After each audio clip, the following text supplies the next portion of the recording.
ഈ വീഡിയോയിൽ പ്രധാനമായിട്ട് മ്യാൻമറിൽ നടന്ന ഒരു ഭൂചലനം, അതിനെക്കുറിച്ച് പിന്നീട് വാർത്താമാധ്യമങ്ങളൊന്നും വാർത്ത കൊടുത്തതായിട്ട് കണ്ടില്ല. അപ്പം അത് നമ്മൾ കൂടുതലായിട്ട് അതിൻ്റെ ഒരു വിവരം നോക്കിയപ്പോഴത്തേക്കും നമുക്ക് മനസ്സിലാക്കാൻ പറ്റിയത് കുറച്ചുകൂടി ഡീപ്പായിട്ട് നോക്കേണ്ട ചില വിഷയങ്ങൾ അതിനകത്തുണ്ട്. കാര്യം അതിനകത്ത് ഇപ്പോൾ ഇന്ത്യയും കൂടെ വളരെ ശക്തമായിട്ട് ഇടപെടുകയാണ്. ഇന്ത്യ അതിനു വേണ്ടിയിട്ട് ഓപ്പറേഷൻ ബ്രഹ്മ ലോഞ്ച് ചെയ്തിരിക്കുകയാണ്. ഈ ഓപ്പറേഷൻ ബ്രഹ്മ എന്ന് പറഞ്ഞാൽ അത്ര എളുപ്പത്തിലുള്ള കാര്യമല്ല. ഇന്ത്യ ഈ ഒരു അപകടം സംഭവിച്ച് 16 മണിക്കൂറിന്റെ ഉള്ളിൽ തന്നെ വളരെയധികം പേ അറ്റൻഷൻ കൊടുത്ത് എഫക്റ്റീവായിട്ട് നെയ്ബർഹുഡ് ഫസ്റ്റ് എന്നൊരു പോളിസി ഉണ്ട് ഇന്ത്യക്ക്. അപ്പൊ ആ രീതിയിൽ തന്നെ വളരെ എഫക്റ്റീവായിട്ടാണ് രക്ഷാപ്രവർത്തനങ്ങളിലേക്ക് ഏർപ്പെടുന്നത്. ഇപ്പൊ ഇന്ത്യയുടെ രക്ഷാപ്രവർത്തനം എന്ന് പറഞ്ഞാൽ മ്യാൻമാറിന്റെ ഭാഗത്താണ് ഏറ്റവും കൂടുതൽ ശക്തമായിട്ട് തുടരുന്നത്. കാരണം അവിടെയാണ് ഏറ്റവും കൂടുതൽ അപകടം. ഇതുവരെ ഏതാണ്ട് 2500ഓളം ആൾക്കാർ മരണപ്പെട്ടു എന്നാണ് അറിയാൻ കഴിയുന്നത്. ഇതിലുപരിയായിട്ട് കെട്ടിട ഇടിപാടുകളുടെ ഇടയിൽ ഇനിയും ഒരുപാട് പേര് കുടുങ്ങിക്കിടക്കുന്നതായിട്ടാണ് വാർത്തകൾ വരുന്നത്. അതിലുപരിയായിട്ട് ഏറ്റവും കൂടുതൽ അവിടെ വെയിലാണ്. അതായത് 40 ഡിഗ്രിക്ക് മുകളിലാണ് അവിടുത്തെ കാലാവസ്ഥ, ചൂട്. ഈ ചൂട് അന്തരീക്ഷം ശരിക്കും പറഞ്ഞാൽ കുടുങ്ങിക്കിടക്കുന്ന ആൾക്കാരുടെ ജീവൻ നഷ്ടപ്പെടാനുള്ള സാധ്യത ഏറെ കൂടുതലാണെന്നാണ് വിലയിരുത്തൽ. 16 മണിക്കൂറിൽ ഇന്ത്യ 2 നേവൽ ഷിപ്പുകൾ അവിടെ അടുപ്പിച്ചിട്ടുണ്ട്. INS സത്പുര, INS സാവിത്രി എന്ന് പറഞ്ഞ 2 നേവൽ ഷിപ്പുകളാണ്. ഫുൾ ആൻഡ് ഫുൾ എല്ലാം തന്നെ റെസ്ക്യൂ മിഷനുമായിട്ട് ബന്ധപ്പെട്ട കാര്യങ്ങളുമായിട്ടാണ് ഈ ഒരു നേവൽ ഷിപ്പുകൾ 2 തന്നെ അവിടെ അടുപ്പിച്ചിരിക്കുന്നത്. ഇതിലുപരിയായിട്ട് ഇമ്മീഡിയറ്റ് ആയിട്ട് തന്നെ ഇന്ത്യ 60 ബെഡുകൾ അടങ്ങുന്ന രീതിയിലുള്ള ഒരു ഹോസ്പിറ്റൽ തന്നെ അവിടെ, ടെമ്പററി ഹോസ്പിറ്റൽ തന്നെ അവിടെ സജ്ജീകരിച്ചിട്ടുണ്ട്. ഇതിലുപരിയായിട്ട് 70 ഫ്ലൈറ്റ്, അതായത് റെസ്ക്യൂ ഫ്ലൈറ്റ് എങ്ങനെയാണ് പോകുന്നത് അറിയാലോ, ആ രീതിയിലുള്ള അത്രമാത്രം ലോഡഡ് ആയിട്ടുള്ള ഐറ്റംസുമായിട്ടാണ് നമ്മളുടെ മെഡിസിൻ ഉൾപ്പെടെ, ഷെൽട്ടർ ഉൾപ്പെടെ, റെസ്ക്യൂ മിഷന് വേണ്ട സകല സാമഗ്രികളുമായിട്ടാണ് 70 ട്രിപ്പ് ഇന്ത്യൻ ഫ്ലൈറ്റ് വിത്തിൻ 16 അവേഴ്സിൽ നമ്മൾ ചെയ്തിട്ടുണ്ട്. 70 ഷട്ടിൽ. ഏഷ്യൻ സൈഡിൽ നോക്കിക്കഴിഞ്ഞാൽ ഇന്ത്യ, ചൈന 2 രാജ്യങ്ങളാണ് ഏറ്റവും കൂടുതൽ സ്ട്രെങ്തൻ ചെയ്ത് നിൽക്കുന്ന രാജ്യങ്ങൾ. അതിൽ ഇന്ത്യ ചെയ്യുന്ന ഒരു ഹെൽപ്പ് തീർച്ചയായിട്ടും ചൈന ചെയ്തിട്ടില്ല. അതും കൂടെ ഇവിടെ പറയേണ്ടതുണ്ട്. ചൈന സപ്പോർട്ട് ചെയ്യുന്ന മിലിറ്ററി റൂളാണ് മ്യാൻമറിൽ ഒട്ടാകെ നടക്കുന്നത്. ഇതിന്റെ ഇടയ്ക്ക് മ്യാൻമർ മിലിറ്ററി ചെയ്യുന്ന പരിപാടി എന്ന് പറഞ്ഞാൽ ഈ ഒരു സാഹചര്യം ജനങ്ങൾ മുതലെടുത്ത്, അതായത് ഈ ഒരു സാഹചര്യത്തിൽ ജനങ്ങൾക്ക് കിട്ടേണ്ട ശരിയായ പരിചരണം കിട്ടാത്തൊരവസ്ഥയിൽ ജനങ്ങളെല്ലാം തന്നെ ഈ ഒരു മിലിറ്ററി ഭരണകൂടത്തിനെതിരെ തന്നെ തിരിയാനുള്ള സാധ്യതയുണ്ട് എന്ന് കരുതിക്കൊണ്ട് ഒറ്റപ്പെട്ട സ്ഥലങ്ങളിൽ നിന്നും ഉയരുന്ന സ്വരങ്ങളെ ഇവർ അടിച്ചമർത്താൻ വേണ്ടിയിട്ട് മിലിറ്ററി രംഗത്തിറങ്ങിയിട്ടുണ്ട്. അവർ ഒരു സൈഡിൽ കൂടെ വെടിവെപ്പും ആൾക്കാരെ കൊലപ്പെടുത്തുക, ഈ രീതിയിലുള്ള പ്രവൃത്തികളൊക്കെ അവിടെ ചെയ്യുകയാണ്. അവർക്ക് അവരുടെ ഭരണകൂടം സംരക്ഷിച്ച് നിർത്തണം. അതാണ് അവർ മെയിൻ ആയിട്ട് ഉദ്ദേശിക്കുന്നത്. ഇത് ശരിക്കും പറഞ്ഞാൽ ചൈനയുടെ ഒരു പ്രവൃത്തി തന്നെയാണ് അവിടെ നടക്കുന്നത്. അവിടെ ഭൂചലനമല്ല. ഇനി അവിടെ ജനങ്ങളൊന്നും തന്നെ ഇല്ല എന്നുണ്ടെങ്കിലും ചൈന അവിടെ ഭരിക്കണം. അതാണ് ചൈനയ്ക്ക് വേണ്ടത്. ഏത് സാഹചര്യത്തിലും ഭരണം വിട്ടുകൊടുക്കാൻ പറ്റത്തില്ല. അതാണ് ചൈനയുടെ ആ ഒരു മെന്റാലിറ്റി. അപ്പൊ മരണനിരക്ക് ഇനിയും ഉയരാനുള്ള സാധ്യത വളരെ കൂടുതലാണ്. എന്തുകൊണ്ടാണ് ആ ഒരു ഭാഗത്ത് ഈ ഒരു എർത്ത് ക്വേക്ക് ഉണ്ടായെന്ന് പറഞ്ഞാൽ, അതായത് ഇന്ത്യൻ ടെക്ടോണിക് പ്ലേറ്റ്സ്, അതുപോലെ തന്നെ യൂറേഷ്യൻ ടെക്ടോണിക് പ്ലേറ്റ്സ്, ഈ 2 പ്ലേറ്റുകളും കൂടെ കൂടിച്ചേർന്ന ഒരു സ്ഥലമാണ് ഈ ഒരു റീജിയനിൽ കിടക്കുന്നത്. അപ്പൊ അതുകൊണ്ടാണ് പ്രധാനമായിട്ടും ഈ ഒരു എർത്ത് ക്വേക്ക് അവിടെ ഉണ്ടാകാനുള്ള ഏറ്റവും കൂടുതൽ കാരണം. അതുകൊണ്ട് എന്താണ് സംഭവിക്കുന്നത് പറഞ്ഞാൽ, ഇതൊരു സുപ്രഭാതത്തിൽ ഉണ്ടായിട്ട് അങ്ങനെ പോകുന്ന ഒരു എർത്ത് ക്വേക്ക് അല്ല. ഇത് കുറച്ചുനാൾ നീണ്ടു നിൽക്കും. അപ്പൊ അതുകൊണ്ട് തന്നെ ഇപ്പോഴും ചെറിയ തോതിലുള്ള ചലനങ്ങളൊക്കെ അവിടെ സംഭവിക്കുന്നുണ്ട്. ചെറിയ കുലുക്കങ്ങൾ, അതുപോലെ തന്നെ ചെറിയ തോതിലുള്ള റിക്ടർ സ്കെയിലിൽ ചെറുതായിട്ട് രേഖപ്പെടുത്തുന്ന കുലുക്കങ്ങൾ ഇപ്പോഴും സംഭവിച്ചുകൊണ്ടിരിക്കുകയാണ്. അപ്പൊ അതുകൊണ്ട് തന്നെ ആരും തന്നെ വീട്ടിനുള്ളിലല്ല ഇപ്പം കിടന്നുറങ്ങുന്നത്. എല്ലാവരും വീടിന് പുറത്താണ് കിടന്നുറങ്ങുന്നത്. കാര്യം പേടിച്ചിട്ടാണ്. ഒരുപാട് ബിൽഡിങ്സ് ഒക്കെ അവിടെ ക്രാക്ക് വീണ് പൊളിഞ്ഞ് വീഴാറായ അവസ്ഥയിലൊക്കെ അവിടെ നിൽപ്പുണ്ട്. ഇതാണ് ഇപ്പൊ നമുക്ക് കിട്ടിക്കൊണ്ടിരിക്കുന്ന വിവരങ്ങൾ. മെയിൻ ആയിട്ട് ഞാൻ ഈ വീഡിയോ ചെയ്യാനുള്ള കാര്യം, മെയിൻ സ്ട്രീം മീഡിയാസ് ഒക്കെ ആ എർത്ത് ക്വേക്ക് നടന്ന ദിവസം ഭയങ്കരമായിട്ടുള്ള വാർത്തകളെ കൊടുത്തിട്ടുണ്ടായിരുന്നു. അതിനെ തുടർന്നുള്ള വാർത്തകളൊന്നും കണ്ടില്ല. അതുകൊണ്ടാണ് ഞാൻ മെയിൻ ആയിട്ട് ഇത് എടുത്ത് പറയാനുള്ള കാര്യം. അതിലുപരിയായിട്ട് ഇതിനകത്ത് ഒരു വിഷയം കൂടെ പറയാനുള്ളത്, ഇന്ത്യയുടെ ഇടപെടലും ചൈനയുടെ ആ ഒരു നെഗ്ലിജൻസും, അതിലുപരിയായിട്ട് ചൈന ഇപ്പം ഫേസ് ചെയ്തുകൊണ്ടിരിക്കുന്ന ഒരു തിരിച്ചടി. ആ തിരിച്ചടി എന്തിനാന്ന് പറഞ്ഞാൽ 4 ചൈനീസ് പൗരന്മാരെ തായ്ലാൻഡിൽ അറസ്റ്റ് ചെയ്തിട്ടുണ്ട്. ഇത് എന്തിനാണെന്ന് പറഞ്ഞാൽ, മ്യാൻമറിലാണ് 7.7 രേഖപ്പെടുത്തിയ ഈ ഒരു ഭൂചലനം സംഭവിച്ചതെങ്കിലും ഇതിന്റെ എഫക്ട് എന്ന് പറഞ്ഞാൽ ഏറ്റവും കൂടുതൽ തായ്ലാൻഡിലും കൂടെ രേഖപ്പെടുത്തിയിട്ടുണ്ടായിരുന്നു. അപ്പൊ തായ്ലാൻഡിലെ ബാങ്കോക്കിൽ 33 നില ബിൽഡിംഗ്, അണ്ടർ കൺസ്ട്രക്ഷനിൽ ഉണ്ടായ ബിൽഡിംഗ് നിലം പൊത്തിയത് എല്ലാവരും കൂടെ വീഡിയോയിൽ കണ്ടിട്ടുണ്ടാവും. ആ രീതിയിലുള്ള ഒരു സംഭവം സംഭവിച്ചത്, അതായത് തായ്ലാൻഡിലായാലും ശരി ബാങ്കോക്കിലായാലും ശരി, മറ്റുള്ള ബിൽഡിങ്ങുകൾ താരതമ്യേന ഇതുമായിട്ട് കമ്പയർ ചെയ്യുമ്പോഴത്തേക്കും മറ്റുള്ള ബിൽഡിങ്ങുകളൊക്കെ പല രീതിയിലും കുലുങ്ങി, ചില ബിൽഡിങ്ങുകൾക്ക് ചില ക്രാക്ക് ഒക്കെ വീണു.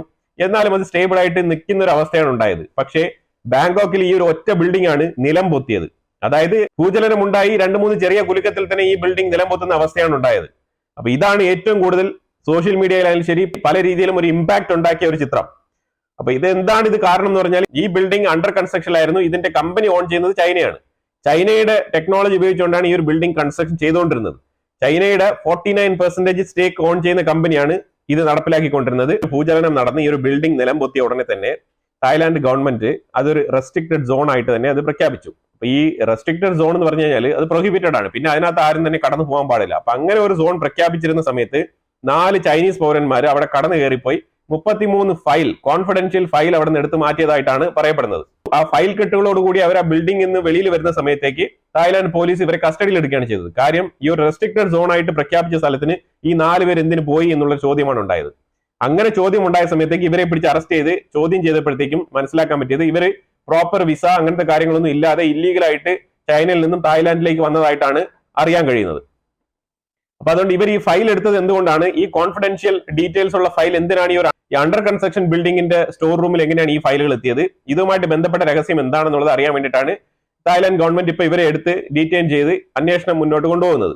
ഇതിനകത്ത് ഈ കമ്പനിയിൽ പ്രധാനമായിട്ട് മനസ്സിലാക്കാൻ പറ്റിയത് തായ്ലാന്റിലെ ഒരു കമ്പനിയുണ്ട്, അതുപോലെ ചൈനയുടെ കമ്പനിയുണ്ട്, അതിലുപരിയായിട്ട് ഇറ്റാലിയൻ കമ്പനിയും കൂടെ ഉണ്ട്. ഈ 3 കമ്പനികളും കൂടെ ചേർന്നിട്ടാണ് ഈ ഒരു ബിൽഡിംഗ് കൺസ്ട്രക്ഷൻ നടത്തിക്കൊണ്ടിരിക്കുന്നത്. ഇപ്പൊ ഇതിനകത്ത് ചൈനയ്ക്കാണ് ഏറ്റവും കൂടുതൽ സ്റ്റേക്ക് ഓൺ ചെയ്യുന്നത്. 49% ഈ കമ്പനിയിൽ സ്റ്റേക്ക് ഓൺ ചെയ്യുന്നത് ചൈനയാണ്. ഗ്ലോബലി തന്നെ ഫോക്കസ് ചെയ്യപ്പെടുന്നത് ചൈനയുടെ കൺസ്ട്രക്ഷൻ ക്വാളിറ്റി, അതാണ് ഇപ്പൊ ഇതിനകത്ത് ഏറ്റവും വലിയ രീതിയിൽ ചോദ്യം ചെയ്യപ്പെടുന്നത്. നമ്മുടെ നാട്ടിലാണ് ഇപ്പൊ ഇങ്ങനെ ഒരു സംഭവം സംഭവിച്ചിട്ടുണ്ടെങ്കിൽ ഇപ്പൊ ഗ്ലോബൽ മീഡിയ എടുത്തിട്ട് അലക്കിയേനെ. പക്ഷെ ഇത് നോക്കൂ, ഇത് ഒറ്റ മനുഷ്യന്മാർ ഇതിനെക്കുറിച്ച് മിണ്ടുന്നില്ല എന്നുള്ളതാണ് കാര്യം. ചൈനയുടെ ബിൽഡിംഗ്, ചൈനയുടെ കൺസ്ട്രക്ഷന്റെ കുഴപ്പമാണെന്നാണ് പറയുന്നത്. കാരണം ഒരു ചെറിയ രീതിയിലുള്ള കുലുക്കത്തെ പോലും, അതായത് 7.7 എന്ന് പറയുന്നത് അതിന്റെ പീക്ക് ലെവലിലുള്ള ഷെയ്ക്കാണ്. 7.7 റിക്ടർ സ്കെയിൽ എന്ന് പറയുന്നത് ആ ഭൂചലനത്തിന്റെ ഏറ്റവും പീക്ക് ലെവലാണ്. ആ ഭൂചലനം തുടങ്ങിയ സമയത്ത് തന്നെ ഈ ബിൽഡിംഗ് നിലം പൊത്തിയതായിട്ടാണ് ഇപ്പം റിസർച്ച് ചെയ്തിട്ട് കണ്ടെത്തിയിരിക്കുന്നത്. ചൈനയുടെ കൺസ്ട്രക്ഷന്റെ ക്വാളിറ്റിയാണ് ഇപ്പൊ ചോദ്യം ചെയ്യുന്നത്. തായ്ലാന്റിൽ ചൈന കൺസ്ട്രക്ഷൻ ചെയ്തിരുന്ന ഇനി അപ്കമിംഗിൽ ഇരിക്കുന്ന പ്രോജക്റ്റുകൾ എല്ലാം തന്നെ റിവൈസ് ചെയ്യാനും അവരുടെ കോൺട്രാക്റ്റുകൾ പരിശോധിക്കാനുമുള്ള തീരുമാനമാണ് ഇപ്പം നിറവേറ്റപ്പെട്ടിരിക്കുന്നത്. ഈ ഭൂചലനത്തിൽ ചൈന മ്യാൻമറിലേക്ക് കുറച്ച് സാധനങ്ങൾ അയച്ചു എന്നുള്ളതിലുപരിയായിട്ട് ഒരു രീതിയിലുള്ള റെസ്ക്യൂ മിഷനിലും പങ്കെടുക്കുന്നില്ല. തായ്ലാന്റിലും പങ്കെടുക്കുന്നില്ല, മ്യാൻമറിലും പങ്കെടുക്കുന്നില്ല. എന്നാൽ ചൈന പിന്തുണയ്ക്കുന്ന മിലിറ്ററി റൂളാണ് മ്യാൻമറിൽ നടക്കുന്നത്. അതും കൂടെ നമ്മൾ മനസ്സിൽ വെച്ചോണം.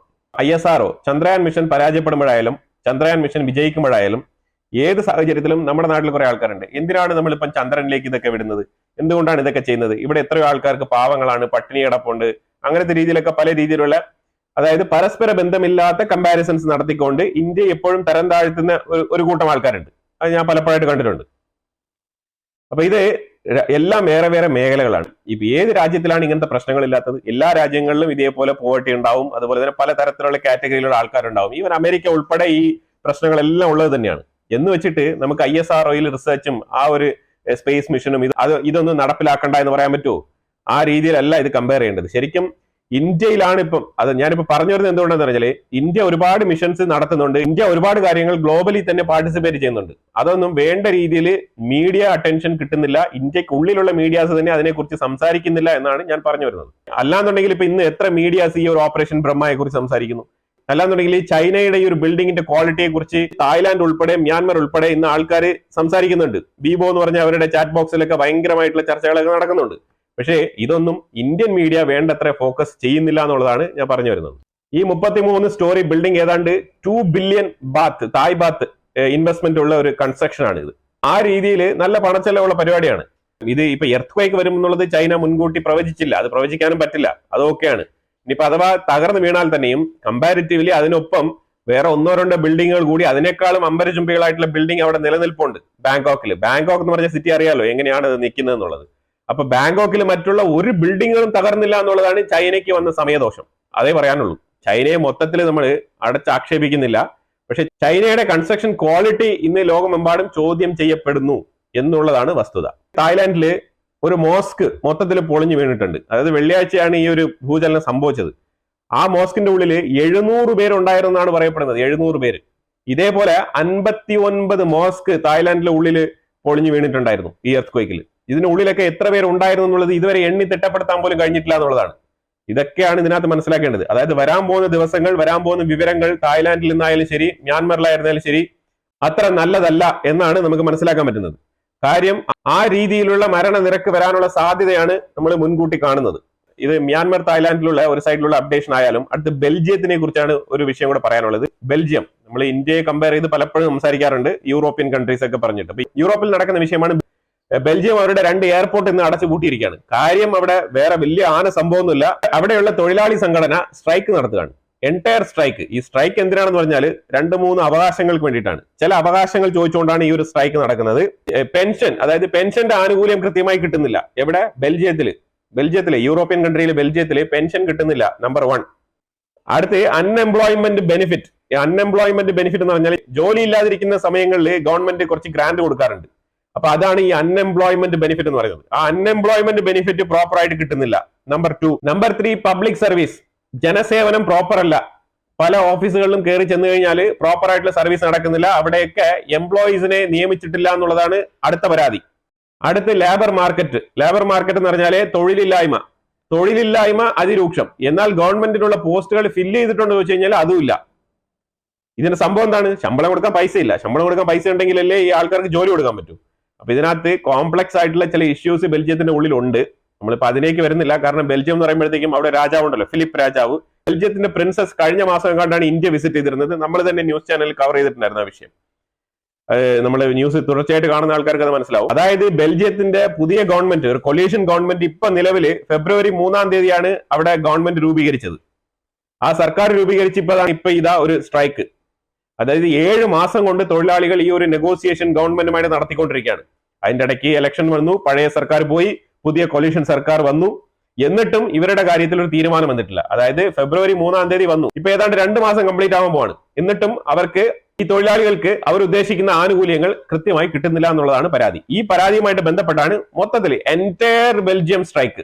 യൂറോപ്പിൽ തന്നെ ഇങ്ങനെ ഒരു സ്ട്രൈക്ക് ഇതുവരെ നടന്നിട്ടില്ല. ആ രീതിയിലുള്ള സ്ട്രൈക്കാണ് അവിടെ നടക്കുന്നത്.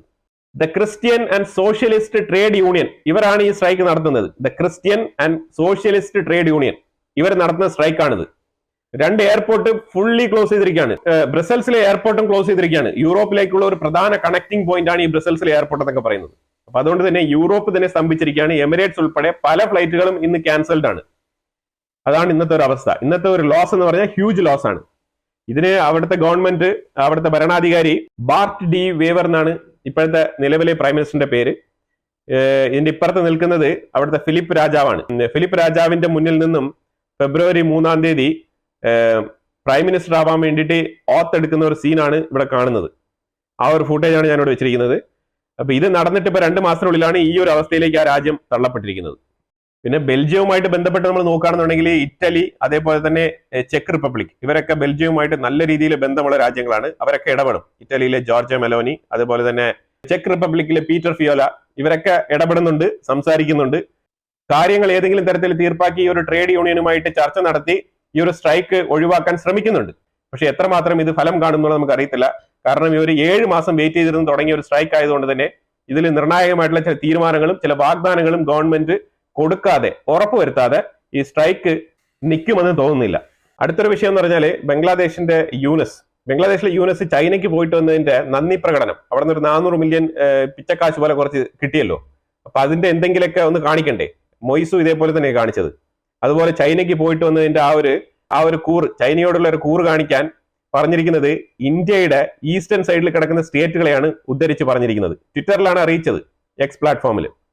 പുള്ളി പറഞ്ഞത് ബംഗ്ലാദേശ് ഇന്ത്യയുടെ ഈസ്റ്റേൺ സ്റ്റേറ്റുകളുടെ ഗാർഡിയൻ ആണെന്നാണ് പറഞ്ഞിരിക്കുന്നത്, ഒരു പ്രൊട്ടക്ടർ ആണെന്നാണ് പറഞ്ഞിരിക്കുന്നത്. കാര്യം അല്ലാന്നുണ്ടെങ്കിൽ അവർ ലാൻഡ് ലോക്ക്ഡ് ആണെന്ന്. ആ ലാൻഡ് ലോക്ക്ഡ് ആണെന്ന് ഉദ്ദേശിക്കുന്നത് എന്താ വെച്ചാല്, ഈ ലാൻഡ് ലോക്ക്ഡ് ആണെന്ന് ഉദ്ദേശിക്കുന്നത് എന്താ പറഞ്ഞാല്, ചിക്കൻ നെക്ക് എന്ന് പറഞ്ഞ ഒരു കോറിഡോർ ഇല്ലേ, ആ കോറിഡോർ ക്ലോസ് ചെയ്ത് കഴിഞ്ഞാൽ ഇൻഡയറക്റ്റ് മെസ്സേജ് ആണത്. അതായത് അവിടെ ചെറിയൊരു കോറിഡോർ ഉണ്ട്, ഒരു 50-60 കിലോമീറ്റർ നീളമുള്ള ഒരു കോറിഡോർ. ആ കോറിഡോർ ഒന്ന് പിടിച്ചടക്കി കഴിഞ്ഞാൽ കംപ്ലീറ്റ്ലി ലാൻഡ് ലോക്ക്ഡ് ആണ് എന്നാണ് അത് ഉദ്ദേശിക്കുന്നത്. അവർക്കുള്ളത് ഈ ബംഗ്ലാദേശിന്റെ അടുത്ത് കിടക്കുന്ന ഈ ഒരു കടൽ തീരങ്ങൾ, അത് തന്നെ ബംഗ്ലാദേശ് മനസ്സ് വെക്കണം എന്നാണ് പറഞ്ഞിരിക്കുന്നത്. ഇന്ത്യയെ തന്നെ ഡയറക്റ്റ് ആയിട്ട് ഹിറ്റ് ചെയ്യുന്ന രീതിയിലുള്ള ഒരു എക്സ് പോസ്റ്റ് ആണ് യൂനസ് നടത്തിയത്. ഞാൻ ഇതാണ് എന്റെ മുമ്പത്തെ വീഡിയോയിൽ തന്നെ പറഞ്ഞത്. ആ വീഡിയോ ഒരുപാട് ആൾക്കാർ കണ്ടിട്ടൊന്നുമില്ല. അതിനകത്ത് ഞാൻ വളരെ വ്യക്തമായിട്ട് പറഞ്ഞിട്ടുണ്ട്, ബംഗ്ലാദേശിനെ നിലയ്ക്ക് നിർത്തണം. ആ വീഡിയോയുടെ ടൈറ്റിൽ തന്നെ ഇതാണ്. ആ വീഡിയോ ചാനലിൽ തന്നെ കിടപ്പുണ്ട്. നിങ്ങൾ വേണമെങ്കിൽ പോയി കണ്ടു നോക്കൂ. ബംഗ്ലാദേശ് എന്താണ് ചെയ്തിട്ട് വന്നിരിക്കുന്നത്, ബംഗ്ലാദേശ് ഏതൊക്കെ രീതിയിൽ ചൈനയെ ഇന്ത്യയുടെ അടുത്ത് കൊണ്ടുവന്ന് ഇരുത്താൻ ശ്രമിക്കുന്നു എന്നുള്ളതും കൂടി അതിനകത്ത് വളരെ വ്യക്തമായിട്ട് ഞാൻ പറഞ്ഞിട്ടുണ്ട്. അസം CM ഉൾപ്പെടെ ഇന്ത്യയിലെ പല ആൾക്കാരും യൂനസിന്റെ ഈ ഒരു സ്റ്റേറ്റ്മെന്റിനെ എതിർത്ത് സംസാരിച്ചിട്ടുണ്ട്. പിന്നെ പരമാവധി സെൻട്രൽ ഗവൺമെന്റ് ഇങ്ങനത്തെ സ്റ്റേറ്റ്മെന്റുകളൊക്കെ സില്ലിയായിട്ട് തള്ളിക്കളയാണ് വേണ്ടത്. ശരിക്കും പറഞ്ഞാൽ ഇതൊന്നും എടുത്ത് എങ്ങനെ പൊക്കി പിടിച്ച് സംസാരിക്കാൻ പാടില്ല. നമ്മൾ ആക്ട് ചെയ്യാണ് വേണ്ടത്. നമ്മൾ ശരിക്കും ചിക്കൻ നെക്കിന്റെ ഭാഗത്ത് ഇന്ത്യൻ ആർമിയെ ശരിക്കും അവിടെ ഡിപ്ലോയ് ചെയ്ത് പണി കൊടുക്കുകയാണ് വേണ്ടത്. അതാണ് ഇതിനൊക്കെ വൃത്തിയായിട്ട് ചെയ്യേണ്ട ഒരു പരിപാടി. എന്നിട്ട് ഇന്ത്യ എന്താണെന്ന് കാണിച്ചു കൊടുക്കണം. കാര്യം ബംഗ്ലാദേശിനെ അടിച്ചൊതുക്കി ഈ ചിക്കൻ നെക്ക് എന്ന് പറയുന്നത് നമ്മുടെ ഒരു എലഫന്റ് നെക്കായിട്ട് മാറ്റി കൊടുക്കണം. എന്നാൽ മാത്രമേ അവർക്ക് അതിൻ്റെതായിട്ടുള്ള ഒരു വ്യക്തമായ ഒരു ഐഡിയ ഇന്ത്യയെ കുറിച്ച് മനസ്സിലാക്കാൻ പറ്റൂ. അപ്പൊ എന്തായാലും ഇതിനെക്കുറിച്ചുള്ള അഭിപ്രായങ്ങൾ കമന്റ് ബോക്സിൽ രേഖപ്പെടുത്തുക. വീഡിയോ ഇഷ്ടപ്പെടുന്ന ലൈക്ക് ചെയ്യുക, ഷെയർ ചെയ്യുക. വീണ്ടും അടുത്തൊരു വിഷയമായിട്ട് വരാം. Thank you so much.